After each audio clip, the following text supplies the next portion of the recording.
Hello friends, I hope आपने previous video अच्छे से देखी है। आज हम आगे करेंगे। यहाँ पर लिखा है प्रीएम्पशन। प्रीएम्पशन का मतलब क्या होता है? प्रीएम्पशन का मतलब होता है फोर्सफुली लीव करना। फोर्सफुली लीव का मतलब है जब आपकी कोई प्रोसेस रनिंग स्टेट में है, अगर वो कोई प्रोसेस रनिंग स्टेट में है, उसी टाइम पे रेडी स्टेट में कोई ऐसी प्रोसेस आ जाती है जो हाई प्योरिटी वाली होती है या इसका जो प्रोसेस का टाइम है वो खत्म हो जाता है, टाइम ओवर हो जाता है। तो उस टाइम पे क्या होता है? प्रीएम्पशन होता है। प्रीएम्पशन में फिर डिस्पैचर क्या करता है कि रेडी से रन स्टेट में जो प्रोसेस गई हुई है उसको वापस रेडी स्टेट में लेकर आता है और जो हाई प्योरिटी वाली प्रोसेस है उसको रेडी से रन क्यू में ले आता है। तो इस तरीके से प्रीएम्पशन किया जाता है। तो डिस्पैचर करता है ये काम, रन स्टेट से प्रोसेस को फोर्सफुली यहाँ पर ले आता है रेडी क्यू में, और जो हाई प्योरिटी वाली प्रोसेस है उसको रन स्टेट में भेज दिया जाता है। यहाँ पर लिखा है प्रीएम्पशन में अगर कोई प्रोसेस रन स्टेट में है और उसी समय कोई दूसरी प्रोसेस हाई प्योरिटी वाली रेडी स्टेट में आ जाती है तो रनिंग प्रोसेस को सीपीयू से निकाल कर रेडी स्टेट में डाल दिया जाता है और हाई प्योरिटी वाली प्रोसेस को रन स्टेट में यानी कि सीपीयू दे दिया जाता है। आई होप आपको ये क्लियर हो चुका होगा। आप यहाँ पे पढ़ के देख भी सकते हैं। तो ये कौन करता है? ये डिस्पैचर करता है। तो ये काम कौन करता है? डिस्पैचर। डिस्पैचर ही रेडी से रन स्टेट में लेकर आता है प्रोसेस को, और प्रोसेस को रन स्टेट से रेडी में भी कौन लेकर आता है? डिस्पैचर ही लेकर आता है। तो यहाँ पे आपको एक चीज़ ध्यान रखनी है, जब आपकी प्रोसेस को इनपुट आउटपुट की नीड होती है तो वो अपने आप वेटिंग स्टेट में चला जाता है। लेकिन अगर प्रीएम्पशन में ऐसा नहीं होता कि वो प्रोसेस वेटिंग क्यू में जा रही है, ये प्रीएम्पशन नहीं है।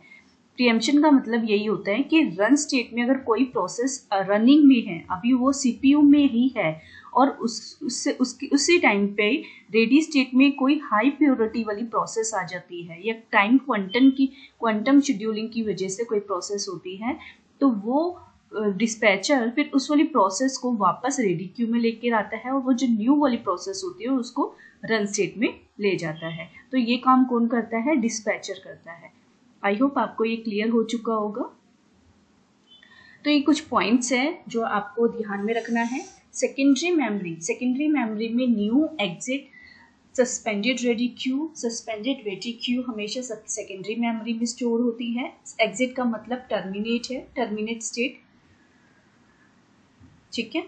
मेन मेमोरी में रेडी क्यू, रन स्टेट और वेटिंग क्यू होता है। लॉन्ग टर्म शेड्यूलर क्या करता है? एडमिट करता है प्रोसेस को, यानी कि न्यू से रेडी क्यू में लेकर आता है। और एक चीज़ और, ये लेस फ्रीक्वेंट होता है। यहाँ पे आप लिख लीजिएगा, लेस फ्रीक्वेंट होता है। मिड टर्म शेड्यूलर क्या करता है? ये स्वैप इन करता है यानी कि रोल इन करता है, और स्वैप आउट करता है यानी कि रोल आउट करता है प्रोसेसेस को रेडी से सस्पेंडेड रेडी क्यू में एंड वेटिंग क्यू से सस्पेंडिंग वेटिंग क्यू में and vice versa. Short term scheduler क्या करता है? ये सिलेक्ट करता है प्रोसेस को फ्रॉम रेडी क्यू में। इसका ना तो ये no degree of multi programming, यानी कि इसमें इसका कोई भी रोल नहीं होता, no role in degree of multi programming. तो ये चीज़ आपको ध्यान में रखनी है। शॉर्ट टर्म शेड्यूलर का कोई भी रोल नहीं होता डिग्री ऑफ मल्टी प्रोग्रामिंग को कंट्रोल, इंक्रीज, डिक्रीज करने में कोई भी इसका रोल नहीं होता। डिस्पैचर क्या करता है? डिस्पैचर सेंड करता है प्रोसेसेस को रेडी स्टेट से रन स्टेट में और रन स्टेट से रेडी स्टेट में। अगर प्रीएम्पशन है तो वो क्या करेगा? रेडी से रन में ले आएगा और रन से रेडी में ले आएगा। आई होप आपको ये क्लियर हो चुके होंगे सारे पॉइंट्स। अगर इससे रिलेटेड कोई भी डाउट है तो आप मुझसे पूछ सकते हैं। यहाँ पर आपके लिए एक छोटा सा क्वेश्चन है जिसका आपको मुझे आंसर देना है। आप प्लीज़ इस क्वेश्चन का आंसर कमेंट करके दे सकते हैं। क्वेश्चन है, जब आपकी प्रोसेस रन स्टेट में होती है, हाई प्योरिटी या टाइम क्वांटम की वजह से प्रोसेस को रन से रेडी स्टेट में भेज दिया जाता है, तब वो प्रोसेस क्या दोबारा से स्टार्ट होगी या जहाँ से सीपीयू को लेफ्ट किया था वहाँ से स्टार्ट होगी? सपोज आपकी यहाँ पर ये रेडी क्यू है और ये रन स्टेट है आपकी, ठीक है, ये आपका CPU है। यहाँ पे आपकी एक प्रोसेस 01 चल रही है, उसी टाइम पे P1 आ गया जो हाई प्योरिटी की प्रोसेस है।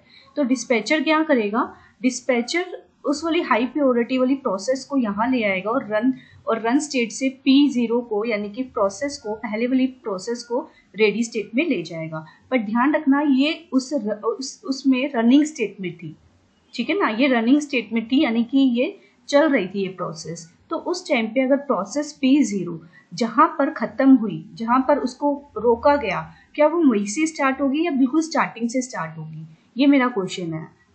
आई होप आपको क्वेश्चन क्लियर हो चुका होगा। तो इसे आप मुझे कमेंट करके बता दीजिएगा, कोई डाउट है तो कमेंट करके वो भी आप मुझे बता सकते हैं। Thank you.